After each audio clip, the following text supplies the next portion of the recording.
हमारी कार्यशाला का आज दूसरा दिन है और यह तीसरी बैठक है। हम लोग हिमालय की गोद में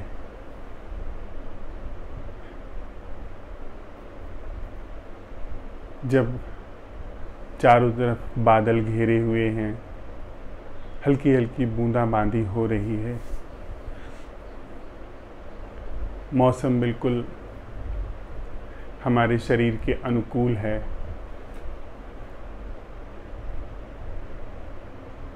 हवा में बड़ी भीनी भीनी सी खुशबू है जो शायद चारों ओर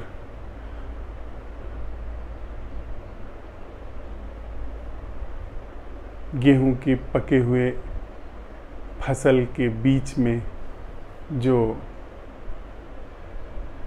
सूखी हुई मिट्टी है उस पर हुई बूंदाबांदी की वजह से आ रही है। इस तरह की सोंधी खुशबू ग्रहण करते हुए पंछियों के कलरव के बीच में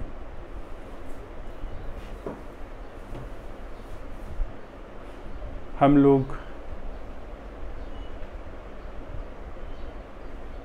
अमृत देहरी पर मृत्यु के गीत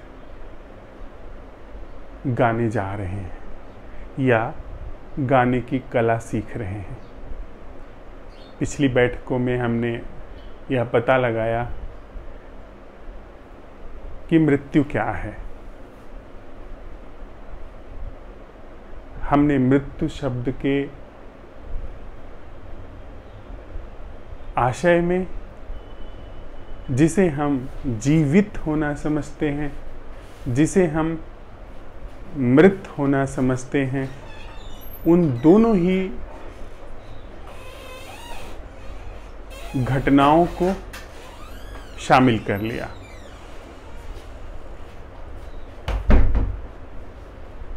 अर्थात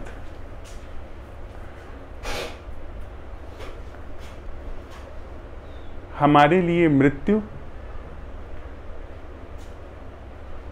और इसका गीत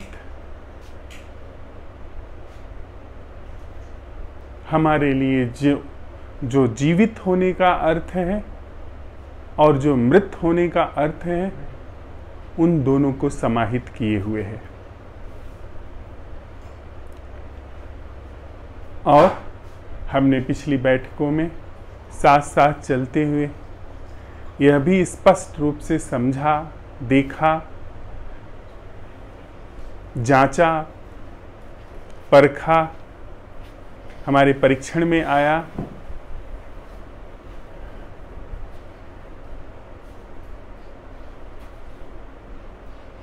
कि हम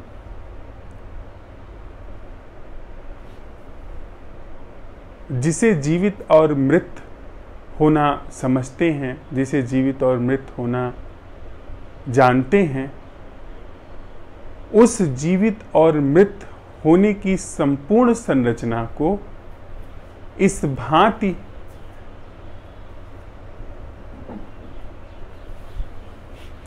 देख रहे हैं, इस भांति अवलोकन कर रहे हैं कि वह समूची संरचना कारण और प्रभाव की श्रृंखला से मुक्त है। अर्थात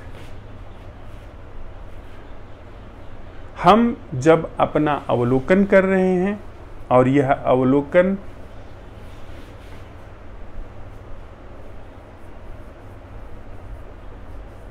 यह परख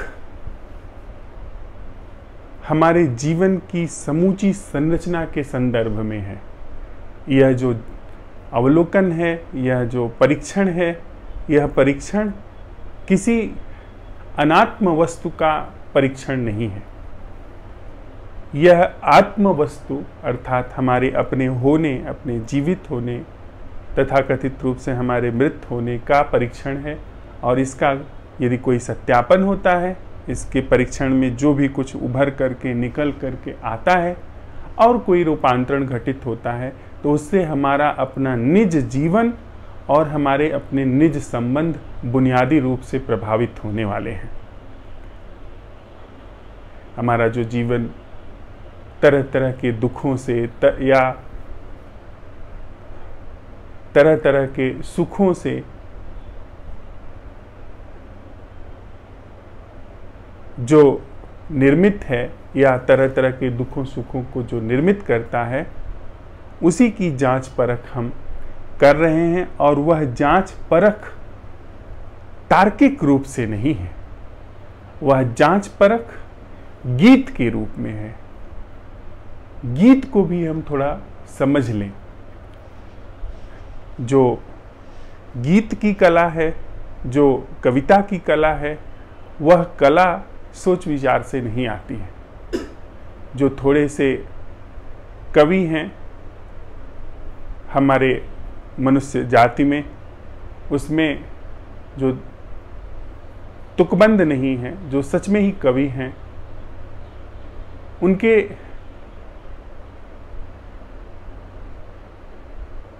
वक्तव्यों में यह स्पष्ट रूप से जाहिर हुआ है कि उन्होंने कोई भी कविता लिखी नहीं है।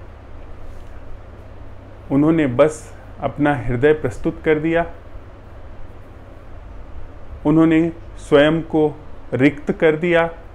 वे ग्राह्यता की एक स्थिति में स्वयं को प्रस्तुत कर पाए और उसी में अनायास बिन बुलाए बिन चाहे कविता का, गीत का अवतरण हुआ।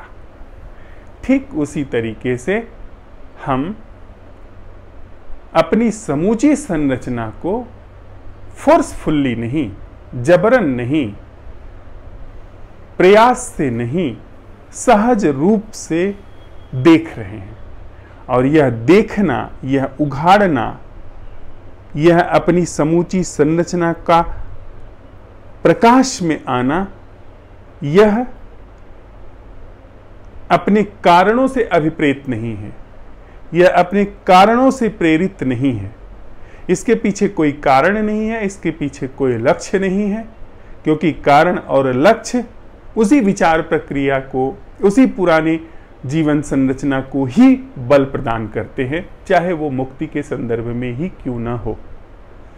तो हम लोग साथ साथ चलते हुए, तब जबकि हमारे बीच में कोई गुरु नहीं है, कोई अगुआ नहीं है, कोई ऐसा व्यक्ति नहीं है जो यह कह रहा हो कि वह जानता है और वो जो जानता है उसकी तरफ ले चल रहा है।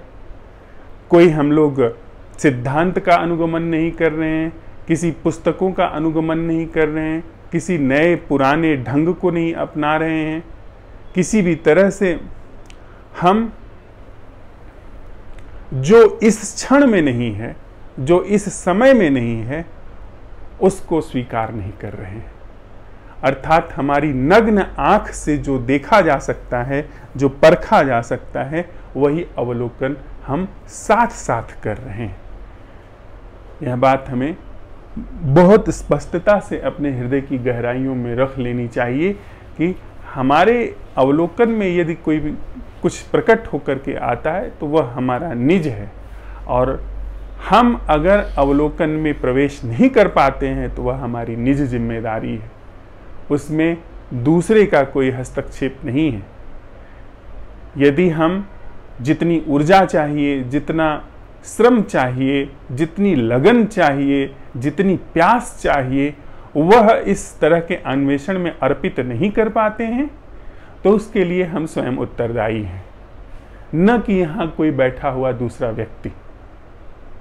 यदि हमारी ऊर्जा, हमारा ध्यान, हमारी लगन कहीं और लगी हुई है, जो इस जीवित और मृत्यु के क्षेत्र को ही परिभाषित करती है, जो इस जीवित और मृत्यु के क्षेत्र में ही गोल गोल घूमती है, और हम बस थोड़े समय के लिए यहाँ पर साथ में आ गए हैं, वस्तुतः भीतर हमारे वही सारी चीज़ें चल रही हैं, तो उसके लिए हम जिम्मेदार हैं। यहाँ कोई चमत्कार नहीं होने वाला है, यहाँ कुछ ऐसा नहीं होने वाला है कि किसी की यात्रा में साथ में बस केवल हम पहुंच जाएं, बैठ जाएं तो हमारी भी नैया पार लग जाएगी। ऐसा कुछ नहीं होने वाला है। हम साथ साथ अपनी अपनी नाव चला रहे हैं। अगर कोई अपनी नाव नहीं खोलता है, कोई अपने लंगर नहीं उठाता है, कोई पाल नहीं खोलता है, किसी के पाल विपरीत दिशा की हवाओं में घूम रहे हैं, हवाओं को आवाहन कर रहे हैं, तो उसके लिए वह निपट रूप से खुद जिम्मेदार है। उसके लिए दूसरे को हम दोष नहीं दे सकते हैं। ये हम इस ध्यानशाला में सम्मिलित हुए पर कुछ हाथ नहीं आया, या इस ध्यानशाला में हम सम्मिलित हुए और हमें उनके साथ रहते हुए बहुत कुछ मिल गया, ऐसा कुछ नहीं। ऐसी कुछ हम न कामना कर रहे हैं, न कुछ ऐसा घटने वाला है। जो भी कुछ घटने वाला है वह हमारे अपने निज प्रश्नों से, निज प्यास से और निज लगन से, निज तत्परता से, निज श्रम से ही हमारे जीवन में उद्घाटित होने वाला है। तो हम अमृत की देहरी पर मृत्यु के गीत, हमने यह देखा कि जो चीजें हम देख रहे हैं, अवलोकन कर रहे हैं, जो अवलोकन घटित हो रहा है, देखना घटित हो रहा है, वह अगर किसी कारण से, किसी लक्ष्य से अभिप्रेत नहीं है, तो इसका अर्थ है कि हम बस अपने होने के अवलोकन का गीत गा रहे हैं। अपने होने का अवलोकन वह संगीतबद्ध है। वह संगीत का कोई लक्ष्य नहीं है, गीत का कोई लक्ष्य नहीं है। वह बस उसी पल में अपना लक्ष्य आप है, इसलिए वह लक्ष्य शून्य है। फिर बात आती है अमृत की देहरी की, कि अमृत की देहरी क्या है। यदि इस तरफ का अवलोकन हमें स्पष्ट है कि हम जो हैं, जीवित और मृत, यह दो ही भाषा हम जानते हैं, और हमारा जीवित होना और मृत होना वह हमारे भीतर बैठे हुए उस केंद्र के द्वारा निर्धारित होता है, जो विचारों के द्वारा बनता है, जो विचारों की धुरी के द्वारा बनता है। जो हमारे भीतर महसूस करने वाला बैठा है, वह विचारों की, सोच विचार की प्रक्रिया का परिणाम है। वह सोच विचार की प्रक्रिया हमारा निर्माण करती है, हमें निर्मित करती है, और वह उस हमारे निर्माण में फिर हम महसूस करते हैं, तथाकथित रूप से हम विचार करते हैं, हम जीने वाले के रूप में भासते हैं, जीने वाले के रूप में काम करते हैं। और जब वह विचार प्रक्रिया शिथिल पड़ जाती है, वह शरीर की जो भूमि है जहाँ पर विचार के घटने की संभावना बनती है, जहाँ विचार घटता है, वह भूमि विगलित होती है। वह भूमि वृद्धावस्था से, दुर्घटना से, मृत्यु से, वह या किसी बीमारी से वह भूमि अपना स्थान छोड़ती है, तो हम समझते हैं कि हम मृत हैं। यही दो ढंग हमने जाना है, जो कि सोच विचार के द्वारा निर्धारित है।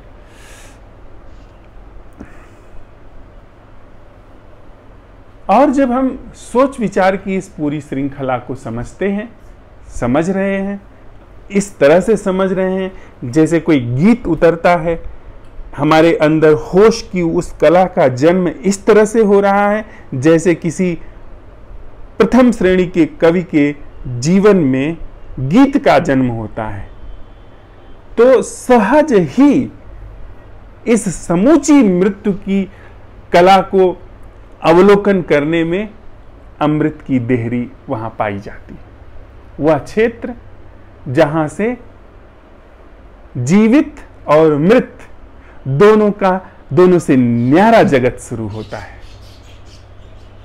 जहां से उसकी सीमा शुरू होती है, जो जीवित और मृत जो हमारी परिभाषाएं हैं उससे न्यारा है। न वह हमारे परिभाषाओं के अनुरूप जीवित है, न हमारी परिभाषाओं के अनुरूप मृत है। वह क्या है वह हम जो जैसे हैं जीवित और मृत के रूप में नहीं जान सकते, लेकिन हम जो अधिकतम कर सकते हैं वह सहज रूप से यह जो जागरण घटित हो रहा है, सहज रूप से यह होश घटित हो रहा है, इसको उस अमृत की देहरी पर अर्पित कर सकते हैं। अधिकतम हम यही कर सकते हैं, जो कि हम इस ध्यानशाला में साथ साथ चलते हुए कर रहे हैं। हमने एक और बात पिछली बैठक में परीक्षित की, उसका परीक्षण किया कि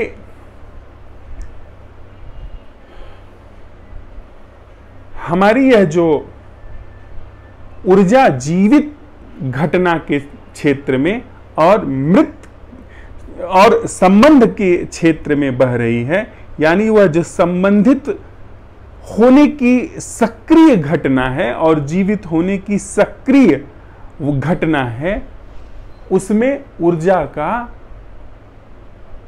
विकृत होना घट रहा है। ऊर्जा अपने विकृत रूप में घट रही है।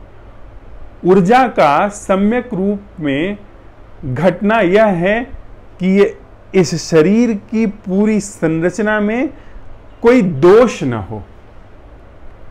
जब कहीं दोष आता है तो इस पूरी शरीर की संरचना में ऊर्जा का प्रवाह बाधित होता है या विकृत होता है, उसे हम रुग्णावस्था कहते हैं।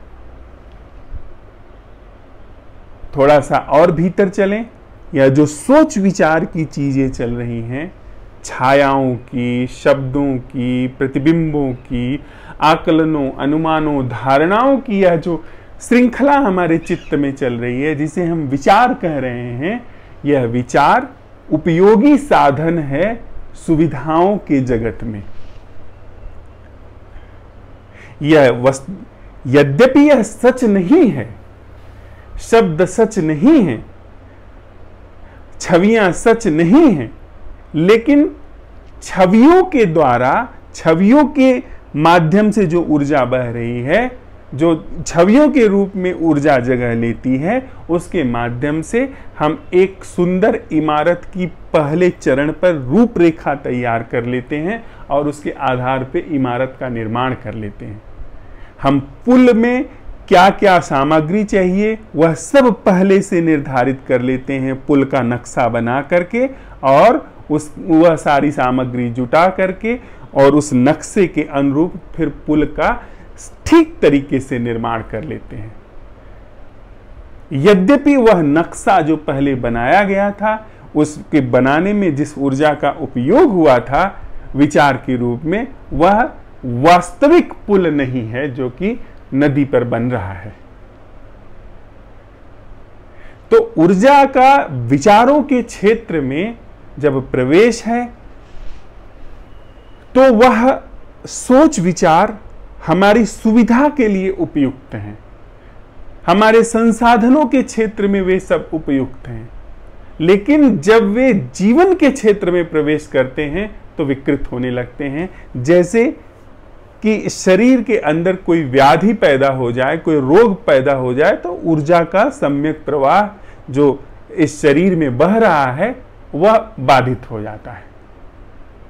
तो हम लोग ऊर्जा के उस प्रवाह का परीक्षण कर रहे हैं जो प्रवाह जीवन और संबंधों के क्षेत्र में विकृत हो गया है। अर्थात विचार की जगह संसाधनों, सुविधाओं के क्षेत्र में है, लेकिन विचार की जो ऊर्जा है वह जब जीवन के क्षेत्र में प्रवेश करती है, संबंधों के क्षेत्र में प्रवेश करती है, तो वह विकृति का कारण बन जाती है। और हम सब के जीवन में, पूरी मनुष्य जाति के चित्त में, जीवन में विचार प्रवेश कर चुके हैं, विचार के रूप में ऊर्जा प्रवेश कर चुकी है। बल्कि हम कहें तो एक ही तरह का जीवन जानते हैं, एक तरह से ही संबंधित होना जानते हैं, जो कि सोच विचार के आधार पर निर्मित होता है। अर्थात हम जब संबंधों में प्रवेश करते हैं तो सोच विचार के आधार पर जो छवि बनती है उसके आधार पे हम संबंधित होते हैं। यदि सामने वाले की कोई छवि नहीं है, मेरी अपने संबंध में कोई छवि नहीं है, मेरे अपने संबंध में सामने वाले के संदर्भ में कोई धारणा नहीं है, कोई कारण नहीं है, तो हम संबंधित नहीं हो पाते। हम अपने को बिल्कुल असहाय महसूस करते हैं, बल्कि यह कहते हैं कि उससे तो कोई संबंध ही नहीं हो सकता यदि हम छवियों का निर्माण न करें। जीवन में यदि हम विचार नहीं है, सोच विचार की यह सांकेतिक प्रतीकात्मक जो ऊर्जा गतिमान होती है, जो कि सुविधाजनक है, व्यवहार के क्षेत्र में, पुल बनाने के क्षेत्र में, भौतिक क्षेत्र में जो सुविधाजनक है, यदि वह ऊर्जा जीवन के क्षेत्र में काम नहीं करती है तो हम समझते हैं कि जीवन है ही नहीं, हम भोदू हैं, हम बिल्कुल मतिहीन हैं। ऐसी धारणाएं हमारे समक्ष निकल करके आती हैं। और हमने यह देखा है, हम यह देख सकते हैं कि जीवन बनावटी नहीं है। वह जो पंछी बाहर चहचहा रहा है, वह जो गीत गा रहा है, वह बनावटी नहीं है। सोच विचार की उत्पत्ति, भले उसमें ऊर्जा है, लेकिन वह इस तरह से ऊर्जा का प्रवाह है जो कि बनावटी क्षेत्र को निर्मित करता है। और वह ऊर्जा का प्रवाह जो जीवंत है, जिससे उन चिड़ियों में गीत हैं, जिससे चांद तारे हैं, जिससे वृक्ष हैं, नदियां हैं, पहाड़ हैं, जिससे इस धरा पर सौंदर्य है, जिससे इस धरा पर एक महारास घटित हो रहा है, वह ऊर्जा विचारों से अछूती है। ऊर्जा का वह ढंग विचार को, प्रतीकों को नहीं जानता है। वह इन सुविधा के लिए जो विचार की क्रिया है उससे सर्वथा अछूता है। तो हम साथ साथ कल की बैठक में इस प्रश्न को लेकर के विदा हुए थे कि ऊर्जा का वह प्रवाह क्या है जीवन और संबंधों के संदर्भ में जो विकृति से मुक्त है। और जीवन और संबंधों के क्षेत्र में विकृति एकमात्र है विचार, सोच विचार। हम इस प्रश्न को इतनी कुशलता से, इतनी कला से उठा करके आगे बढ़े हैं कि हमने यह प्रश्न नहीं उठाया कि मैं अपने जीवन में, अपने संबंधों में जो विकृति की धारा चल रही है सोच विचार के रूप में, उसको कैसे मिटाऊं। हमने यह देखा कि मैं स्वयं ही जीवन और संबंध के क्षेत्र में विकृति का ही एक कारक हूं, क्योंकि मेरा निर्माण सोच विचार की श्रृंखला से हुआ है। सोच विचार के केंद्र के रूप में मैं विद्यमान हूं। इसलिए हमने मैं कैसे विकृति से मुक्त जीवन के और संबंध के क्षेत्र में ऊर्जा का प्रवाह बहाऊं के बजाय हमने यह सवाल उठाया कि वह जीवन और संबंध के क्षेत्र में ऊर्जा का प्रवाह क्या है जो विकृति अर्थात विचार से मुक्त है।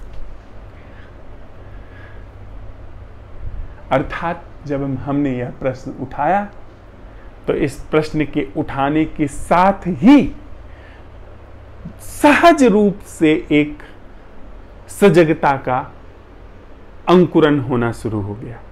सहज रूप से हमारे भीतर जो विकृति का हस्तक्षेप था जीवन और संबंध के क्षेत्र में, अर्थात भीतर हमको अब तक वह जो जीवन धारा बह रही थी, जिस पर सिर्फ और सिर्फ सोच विचार की काई को ही हमने जीवन जाना था, पहली बार इस प्रश्न के आलोक में, इस प्रश्न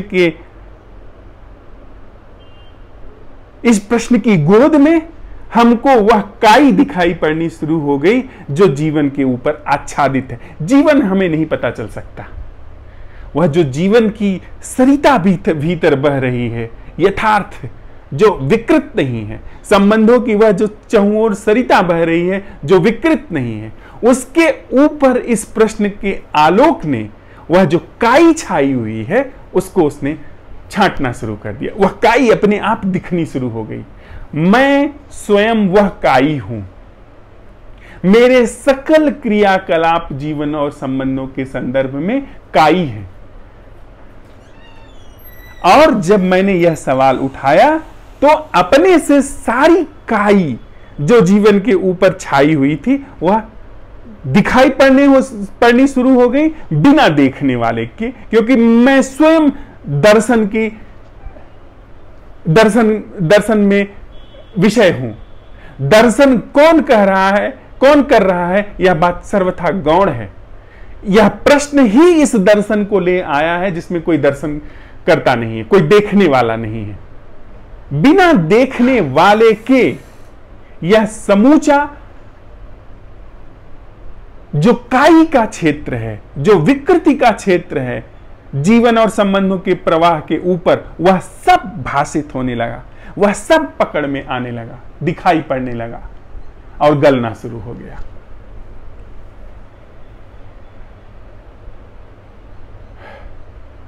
और इस गलने की क्रिया जो कि उस भीतर की जीवंत धारा, वह जो अमृत की धारा है, उस पर जो यह सोच विचार ख्याल की काई जमी हुई थी, यह एक संगीत की तरह गल रही है बिना प्रयास इस प्रश्न के उठाने में कि इसकी वह जीवन धारा क्या है जो कि सकल विकृति से मुक्त है। अपने आप सारी चीजें दिखाई पड़नी शुरू हो गई। इसके पहले हम लोग आज इस बैठक में आगे बढ़ें और उस अमृत की देहरी पर, जिसे हम नहीं जानते हैं, हम अपनी यह जो मृत्यु की संरचना है इसको गीत के रूप में अर्पित करें, उसका एक ढंग अर्पित करें या समूचे ढंग को एक ढंग से अर्पित करें। उसके पहले एक छोटी सी कविता है।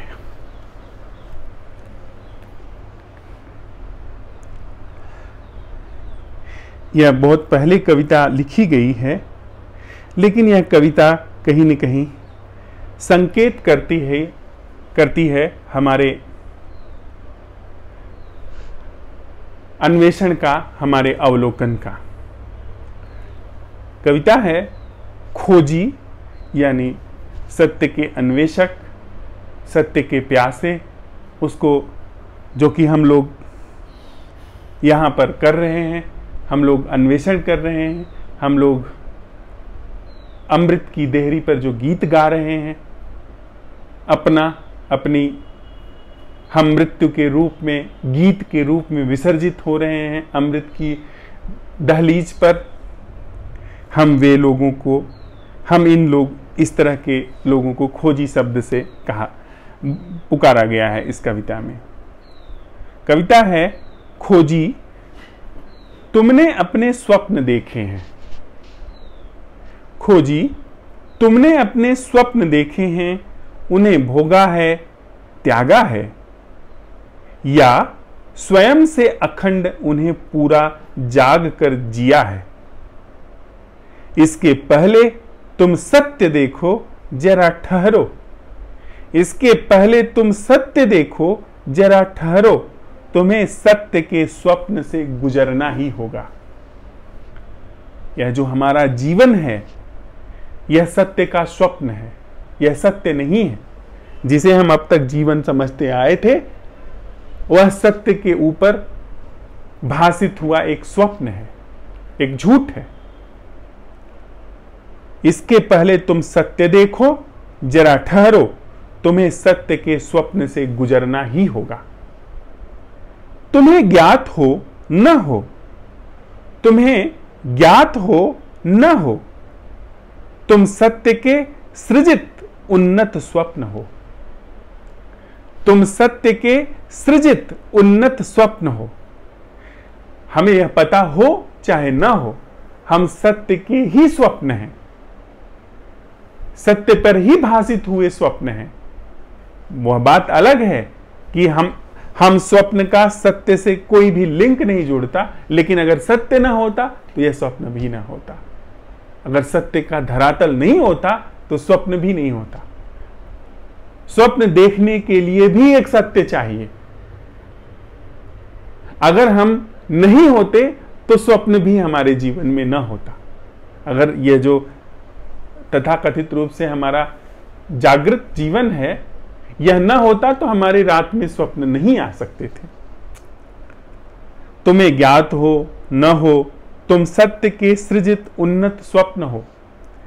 वह गीत जो सत्य ने तुम में पिरोया है, वह गीत जो सत्य ने तुम में पिरोया है, जिस गीत को हम यहां गा रहे हैं, जिस गीत को हम सत्य को अर्पित कर रहे हैं, उसके संदर्भ में कविता कह रही है, वह गीत जो सत्य ने तुम में पिरोया है, उसे गाकर वह सौंदर्य, वह सुगंध जो तुम्हारे प्राणों में है, उसे बिखेर कर वह नृत्य जो तुम्हारे होने में है, उसे उतार कर ही सत्य के स्वप्न की नियति पूरी होगी। हमारे अपने इस होने में जो नृत्य छिपा है, जो गीत छुपा है, जो सुगंध छिपी हुई है, उसको बिना बिखेरे, कलात्मक रूप से जो गीत हम गा रहे हैं, इसको बिना बिखेरे हम जो सत्य के स्वप्न हैं उसकी नियति पूरी नहीं होगी। इसको जब हम बिखेर लेंगे तभी हमारी नियति पूरी होगी, तभी हमारा यह स्वप्न पूरा होगा। तो इस स्वप्न को हम गीत की तरह अर्पित कर रहे हैं सत्य को। हम स्वप्न हैं और हम गीत की तरह, नृत्य की तरह, सुगंध की तरह सत्य को अर्पित हो रहे हैं, न कि तर्क की तरह। तर्क की रेत नहीं है यहां, हम तर्क की रेत की तरह सत्य को अर्पित नहीं हो रहे हैं। जो सत्य महारास है, जो अनंत अनंत जीवों का आधार है, वह रेत नहीं जानता। वह हमारे सूखे विचारों से विचारों को अर्पित करना नहीं चाहता। उसको उसकी चाह नहीं है कि हम जा करके अपने तर्क वहां पर लगा करके रखें, हम अपना ज्ञान अर्पित करें, अपनी सूचनाएं अर्पित करें, हम वहां अपना नृत्य अर्पित करें, वहां हम अपना गीत अर्पित करें, वहां हम अपनी सुगंध अर्पित करें। और वह यह नृत्य, गीत, सुगंध है ऑर्गेनिक अवेयरनेस। वह जब हम ऑर्गेनिक अवेयरनेस अपने जीवन में उद्घाटित कर पाते हैं, उसका आवाहन कर पाते हैं, तो वही श्रेष्ठतम अर्पण है उस सत्य के प्रति, जिसको लेकर के वह कहें तो आह्लादित होता है। जो जीवंत है, जो संगीतमय है, वह संगीत को ही स्वीकार करता है, सूखी रेत को नहीं। और हम जब तक नहीं अर्पित करते हैं संगीत, भीतर की समस्वरता, भीतर की समरसता जब तक नहीं अर्पित करते हैं, तब तक हम स्वीकार्य नहीं होंगे। हम स्वप्न के रूप में जो उसने हमारे रूप में स्वप्न गढ़ा है, वह स्वप्न अर्पित नहीं होगा, वह स्वप्न बुझेगा नहीं। कविता आगे कहती है, खोजो खोजो अपने होने का सौंदर्य, खोजो अपने होने का सौंदर्य, छितरा दो जैसे अमलताश। खोजो अपने होने का सौंदर्य, छितरा दो जैसे अमलताश। बिखेरो अपने निज प्राणों की सुवास, जैसे सप्तपर्णी बिखेर देती है। तुम्हारा वह नृत्य कहां छुपा है, तुम्हारा वह नृत्य कहां छुपा है, जिसे मोर ने झूम झूम कर उतारा है। मोर उसके प्राणों में जो नृत्य छिपा है उसको वह झूम झूम करके उतार रहा है, झूम झूम करके वह अर्पित कर रहा है सत्य को, अस्तित्व को, अमृत को। पर हमारा क्या हम अपना नृत्य अर्पित कर रहे हैं? यह सोच विचार, अपनी आकांक्षाएं, अपनी महत्वाकांक्षाएं, अपनी निजी उपलब्धियां, अपना निजी कुनबा, मेरा परिवार, मेरा पैसा, मेरा बैंक बैलेंस, मेरी जमीन, मेरी जायदाद, इसको लेकर के क्या करेगा? वह अमृत क्या करेगा इसको लेकर के? उस पर यह सब भासते हैं। सारी संपत्ति उस अमृत की है, हम जबरदस्ती उसको कहते हैं कि हमारा है, और हम उसको कैसे अर्पित कर सकते हैं? जैसे अमलतास अपने होने का सौंदर्य छितरा देता है। अमलतास पीले रंग का वह जो फूल होता है, वह अपने पूरे सौंदर्य को जो उसमें अनुस्यूत है, उसके प्राणों में, उसको बिखेर देता है आकाश में। वह जो सप्तपर्णी है, सप्तपर्णी अपने अंदर अपनी प्राणों की गंध को बिखेर देती है, अर्पित कर देती है। हमारी वह गंध कहां है? हमारी वह ऑर्गेनिक अवेयरनेस कहां है? नॉट इम्पोज्ड अवेयरनेस में मतलब कि जैसे कि प्लास्टिक के फूल पर इत्र छिड़क दिया गया हो, नहीं, ऊपर से नहीं, जो अंदर प्राणों से आ रही है। वह करुणा, वह प्रेम, जो हमने पिछली कार्यशाला में बात की थी कि प्रेम क्या है, वह प्रेम कहां है? वह प्रेम अर्पित हम कर सकते हैं। वह ऑर्गेनिक अवेयरनेस अर्पित हम कर सकते हैं, जो सहज निकल करके आती है, जो यहां हम प्रयोग कर रहे हैं इस बैठक में, अपने प्रश्नों से वह अर्पित हो सकती है सत्य को। हम सत्य के स्वप्न हैं और हम स्वप्न सत्य को यह नृत्य अर्पित कर सकते हैं, जैसे अमलतास अर्पित कर रहा है, जैसे सप्तपर्णी कर रही है, जैसे मोर कर रहा है। गीत से, नृत्य से, सुगंध से, सौंदर्य से। कविता कहती है, कोयल ने अपना नियत गीत गा विदा ले ली। कोयल की जो संभावना थी उसने पूरी कर दी, उसने गीत गाया, विदा ले ली। तुम कब गाओगे अपना गीत? तुम कब गाओगे अपना गीत और विदा होगी सत्य को सत्य के स्वप्न से? तुम कब गाओगे अपना गीत? मोर ने अपना उसके अंदर जो छिपा था उसको नाच करके बिखेर दिया, सप्तपर्णी ने अपनी गंध बिखेर दी, अमलतास ने अपना सौंदर्य बिखेर दिया, कोयल ने अपना गीत गा करके अर्पित कर दिया। हमारे प्राणों का गीत कब अर्पित होगा और कब विदा होगी सत्य को? सत्य को मतलब सत्य के लिए, सत्य के स्वप्न से। हम सत्य का स्वप्न है, सत्य के ऊपर उभरा हुआ स्वप्न है, और यह स्वप्न कब विदा लेगा अपना गीत गा करके, जो सत्य ने इस स्वप्न को देख करके निवेश किया है। यह गीत कब गा करके, यह जो इसके अंदर जो छिपा है उसको कब गा करके सत्य में उसको विदा होगी? कब? यह पूरी कविता हमारी इस ध्यानशाला की ओर संकेत कर रही है। पुरानी कविता है, 4-5 साल पुरानी है, पर इसमें ध्यानशाला का जो हम करने जा रहे हैं, जो कर रहे हैं इस ध्यानशाला में, उसका पूरा सूत्र है। तो हम अपना गीत जो सहज रूप से अगर उभरा, कहीं कोयल जाती नहीं है खोजने अमृत को, कहीं सप्तपर्णी नहीं जाती है अपनी गंध बिखेरने। वह जहां है, जैसी है, वहीं खिल करके अपनी सुगंध बिखेर देती है और वह अर्पित हो जाती है सत्य को। अमलतास जहां है, जैसा है, वहीं खिल करके अपना सौंदर्य बिखेर देता है और वह सौंदर्य अर्पित हो जाता है अमृत को। हमको कहीं जाने की जरूरत नहीं, हम जहां हैं वहीं खिले, वहीं नाचे, वहीं कुसुमित हुए, वहीं प्रस्फुटित हुए, हमारी संभावनाएं वहां पर उभर करके आई, हम अर्पित हुए, हम वहीं के वहीं अर्पित हुए। तिल भर भी हमको मंदिर में खोजने की जाने की जरूरत नहीं है, मस्जिद खोजने जाने की जरूरत नहीं है। हम मंदिर में ही बैठे हैं, हम गर्भगृह में ही बैठे हैं। यह सकल अस्तित्व अमृत का गर्भगृह है।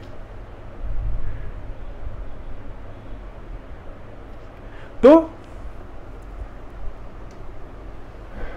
इस अमृत के इस गर्भगृह में जहां हम बैठे हैं, जिस जो हमको जानता है पर हम उसे नहीं जानते हैं, हम बस अपनी संभावनाओं को प्रकट करें जो हमारे इनबिल्ट है, हमारे प्राणों में उसको अवसर दें खिलने का, और वह निकले, वह उभरे और अर्पित हो। तो इस बैठक में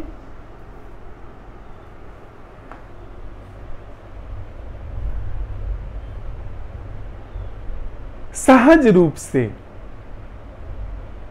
जागरण, अवधान, होश, ऑर्गेनिक रूप से होश के जन्म के लिए हम प्रश्न उठा रहे हैं। आज की बैठक और आज के दिन के लिए यह हम प्रश्न साझा करने चल रहे हैं। साथ साथ कि छवियां जो हमारे अंतस में निर्मित होती हैं, वे सकल छवियां मृत्यु है। चाहे वो छवि अपने पड़ोसी के बारे में बनाई गई हो, चाहे वह छवि ईश्वर के बारे में बनाई गई हो, तो वह जीवन क्या है जो सकल छवियों से मुक्त है। अपने भीतर यह प्रश्न उठा करके, यह गीत गा करके, गीत तभी वहां पर उठ रहा है, गाया जा रहा है, अर्पित हो रहा है, जब इन प्रश्नों के साथ सहज रूप से अवधान जन्म ले, जागरण, होश, तो फिर गीत है। नहीं तो फिर यह बौद्धिक प्रश्न रहा और हम मृत्यु के क्षेत्र में ही घूमते रहे। वो मृत्यु का क्षेत्र जीवित और मृत दोनों को समाहित किए हुए हम फिर सोच विचार में पड़े रहे। तो हमारा आज का प्रश्न है कि वह जीवन क्या है, जीवन संबंध जो छवियों से सर्वथा मुक्त है। छवियां क्या हैं, इसको थोड़ा हम लोग समझ लें। हमारे अंतस में जो सबसे पहली चीज बनती है वह है छवि। जब शब्द नहीं थे, जब भाषा का आविष्कार नहीं हुआ था, तो भी एक दूसरे को छवि से हम पहचान लेते थे। तो भी जो घातक जानवर होता था उसको हम छवि से पहचान लेते थे। मां को हम छवि से पहचान लेते थे।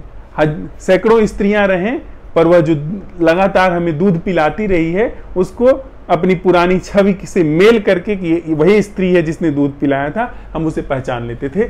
जबकि भाषा विकसित नहीं हुई थी, बल्कि दुनिया में जो पुरानी संस्कृतियां हैं वे वस्तुतः जिन शब्दों को या शब्दों के रूप में जिस लिपि को प्रयोग करती हैं वह वस्तुतः छवि है। जैसे एक भाषा हम लोग जानते होंगे, चाइनीज। चीनी भाषा में कोई लिपि नहीं है, चीनी भाषा में सिर्फ छवियां हैं। जैसे आपको कहना हो कि वह देखो मेरा मित्र जा रहा है, तो वहां पर एक आदमी बनाएंगे कि जो कि जाता हुआ, जिसकी टांग जो है आगे है एक पीछे, वो जाता हुआ दिखाई दे रहा है, और मित्र जो कि कुछ हाथ मिलाने का ऐसा संकेत वहां बना देंगे। तो वह देखो मेरा मित्र जा रहा है, इतनी से बात, इसी संकेत को बना करके वह बात लिख दी गई, कन्वे हो गई। वहां पे कोई लिपि नहीं है। तो सामान्य तौर पर भी अगर आपको चाइनीज भाषा सीखनी होगी तो कम से कम आपको 4-6 हजार शब्द, 4-6 हजार शब्द नहीं, 4-6 हजार चित्र अपने दिमाग में चाहिए, अपनी स्मृति में चाहिए, अन्यथा आप चाइनीज भाषा में प्रवेश नहीं कर सकते। इसलिए चाइनीज भाषा सबसे कठिन भाषाओं में से एक है, शायद सबसे कठिन है, क्योंकि वह बिल्कुल संकेतों में ही चलती है। अब आप देखें कि हमारे चित्त में शब्दों से पहले जो सबसे पहली चीज काम करती है वह है छवि। किसी का आप नाम न जानते हो, लेकिन उसको देखते ही आप उसके रंग ढंग को देख करके, उसके हाव भाव को देख करके आप तय करने लगते हैं कि इस व्यक्ति की क्या आर्थिक हैसियत है, क्या सामाजिक हैसियत है, क्या इसकी ऑरा में क्या भावनात्मक स्थिति क्या है, इसकी बौद्धिक क्षमता क्या है। मतलब एक उसके हाव भाव से ही आप जज करना शुरू कर देते हैं। सफल हो ना हो अलग बात है, लेकिन वहीं से आप निर्णय लेना शुरू कर देते हैं। तो छवियां सबसे गहरे में हमारे इस सोच विचार की प्रक्रिया में काम करती हैं।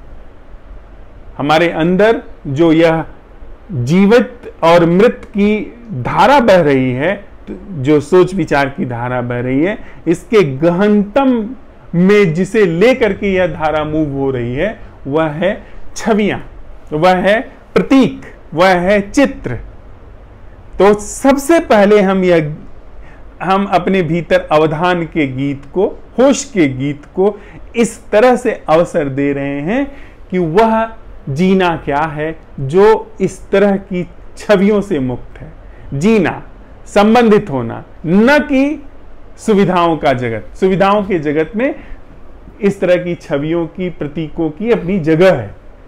मुझे किसी को संदेश लिखना है तो मैं छवियों में और उसमें ही लिखूंगा। मुझे चित्र भेजना है यहाँ का तो मैं चित्र खींच करके ही भेजूंगा।